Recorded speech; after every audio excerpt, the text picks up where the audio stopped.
Le gouverneur de Californie a décrété l'état d'urgence. Depuis ce week-end, le feu est aux portes de Los Angeles et il continue de s'étendre. C'est l'incendie le plus important des 50 dernières années. C'est historique. Ces épaisses broussailles n'ont pas brûlé depuis 45, voire 80 ans par endroit. Elles entretiennent aujourd'hui le feu. Malgré les moyens engagés, 2000 hectares sont partis en fumée et 700 habitations ont été évacuées. On ne veut pas partir. On se sent même démuni. Et moi, j'ai envie d'être utile. Peut-être que je peux encore faire quelque chose. Si je pars, c'est vraiment terminé. Ma maison est construite en bois. Il suffit d'une étincelle et je peux lui dire adieu. Le feu est tout puissant et si le vent se lève, là les ennuis commencent. Et le vent s'est levé, attisant ce gigantesque brasier. Les températures caniculaires, plus de 40 degrés, n'arrangent pas les choses. L'Ouest américain, l'Ouest du Canada aussi, connaît les pires feux de forêt depuis 60 ans.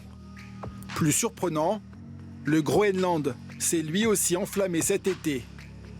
Cette zone, située au-dessus du cercle polaire arctique, a vu partir en fumée 15 km² de toundra et de tourbe. Le phénomène n'est pas nouveau mais très impressionnant.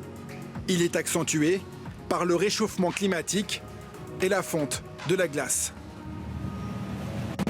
Le ciel de la Méditerranée a vu s'élever de nombreuses colonnes de fumée. En Tunisie, en Grèce ou dans les Balkans, comme ici en Croatie. Des dizaines de feux de forêt ont fait rage sur la côte adriatique tout l'été. Les habitants ont lutté comme ils ont pu contre les flammes. 83 000 hectares ont brûlé, une surface 2 fois plus importante qu'il y a 5 ans.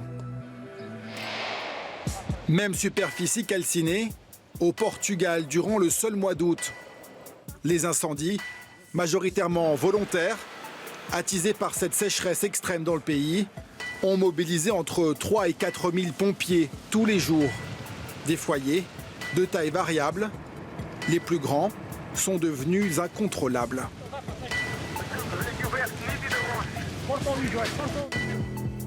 De l'Espagne à l'Italie, en passant par la France, jamais depuis 15 ans, cet arc méditerranéen n'a été autant frappé par les incendies. On se rend sur un secteur du feu sur lequel travaillent les bulldozers de façon à nous ouvrir des pistes qui vont nous permettre d'aller traiter le feu. La Côte d'Azur et la Corse ont beaucoup souffert. Un été intense pour les Canadaires qui, dans le sud-est du pays, comptabilisent 26 000 heures de vol, 2 fois plus que l'an passé.